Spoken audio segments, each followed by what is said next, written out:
নাটক মানুষের হৃদয়ের কথা বলে, নাটক মানব মুক্তির কথা বলে, নাটক হলো সমাজের দর্পণ। নজরে বাংলা এবার নিয়ে এসেছে এক নতুন ধারাবাহিক নজরে বাংলা নাট্যদূত।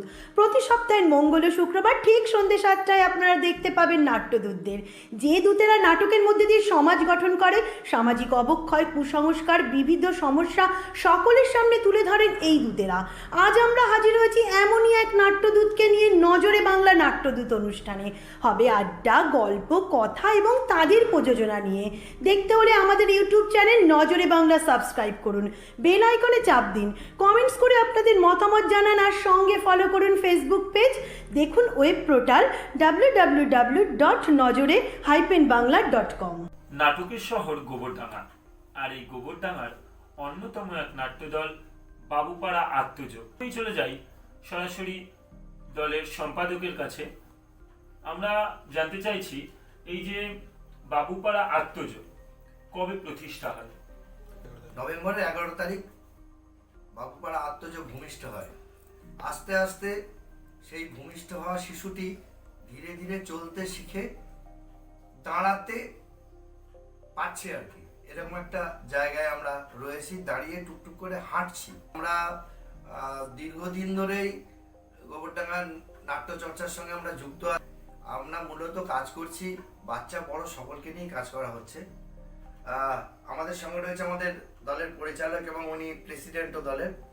উনি বড়দের যে ইউনিটটা রয়েছে সেটার পরিচালনার ভারটা ওনার উপরে, আর সামগ্রিকভাবে উনিও দেখাশোনা করছেন।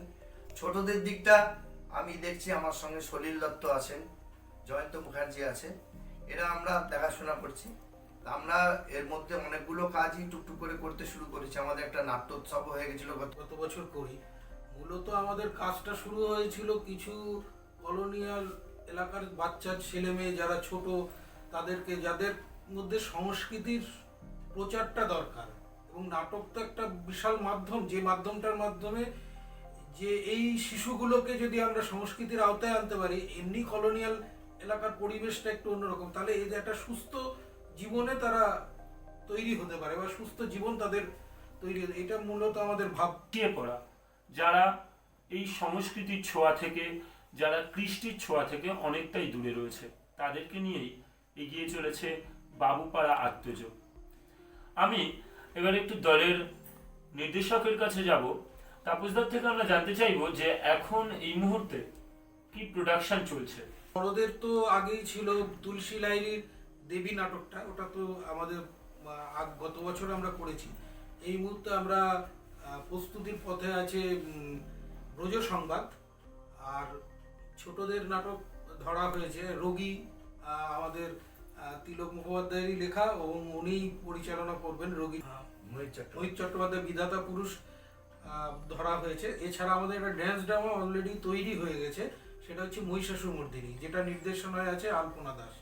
নাটকটাও বাচ্চাদের নাটক হচ্ছে আবার আসিব ফিরে, নাট্যকার সোমেন মৈত্র, আর নির্দেশনায় তিলক মুখোপাধ্যায় তো আছেই।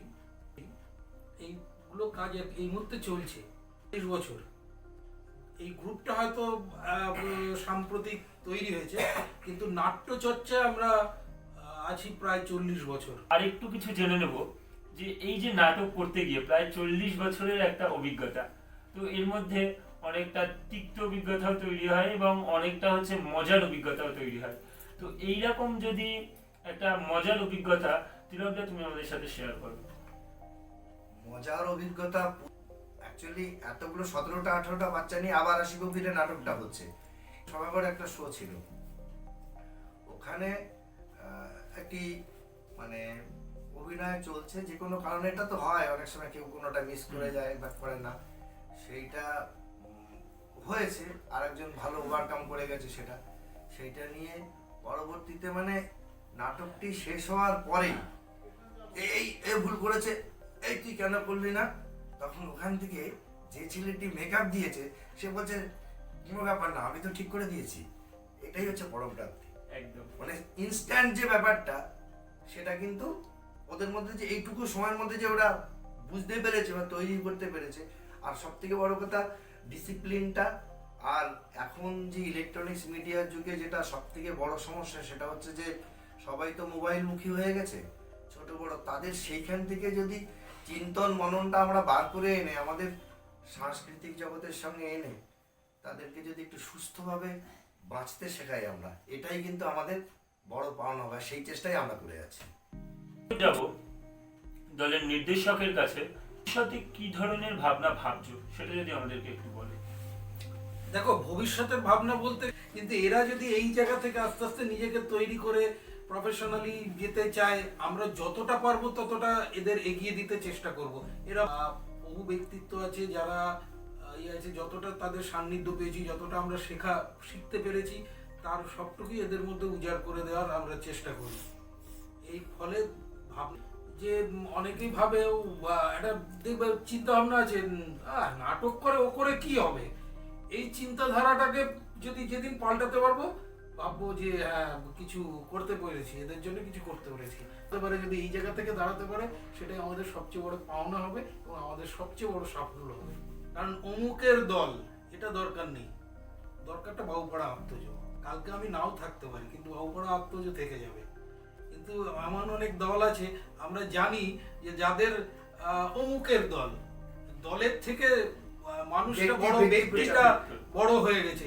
এটা আমরা চাইছি না, আমরা চাইছি বাবুপাড়া আত্মজটা বড় হোক। ব্যক্তি আমাদের দরকার নেই, আমাদের বাবুপাড়া আত্মজাতির লোকে যদি চেনে, লোকের মুখে মুখে করে, সেটা হবে আমাদের সবচেয়ে গর্বের বিষয়।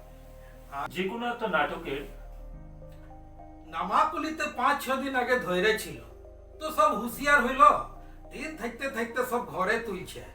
খালি মানুষ 3 জন নিয়েছেন, কিন্তু খাইতে পারেন নাই, তাতেই তো পাইছেন আর মারছেন। আমরা কিন্তু একটা ছোট্ট অংশ শুনলাম, এটা কোন নাটকের? এটা দেবীর। তাহলে আমাদের দর্শক বন্ধুদের কাছে কিন্তু আমাদের একটা আর্জি রইল, দেবী নাটকটা কিন্তু দেখতে আসতে হবে। দেবীর পরবর্তী আপনারা না থাকলে, মানে দর্শক না থাকলে, এই নাট্যমঞ্চে দাঁড়িয়ে নাটক করাটা কিন্তু কোনো মানে থাকে না।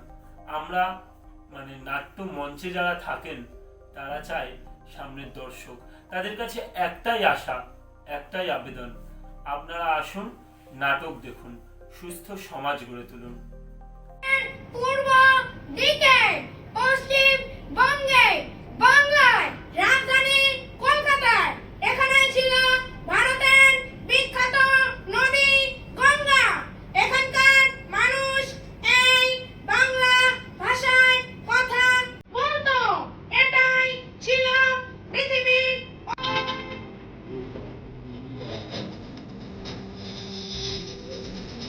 Bangi cari bawah, tanda, ya.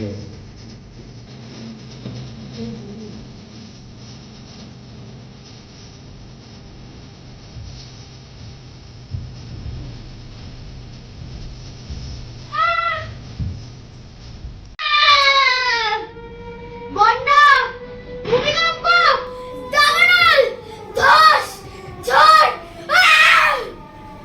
পেটে ভাত নেই, এত বোমা বানাচ্ছি, গাছ কাটছি, বন ধ্বংস করছি, পাহাড় দিয়ে রেলপথ, সমুদ্রের নিচে স্টেডিয়াম, আকাশে হোটেল বানাচ্ছি, প্লাস্টিকে ভরে গেছে চারিদিক, পাহাড়ে বরফ গলছে,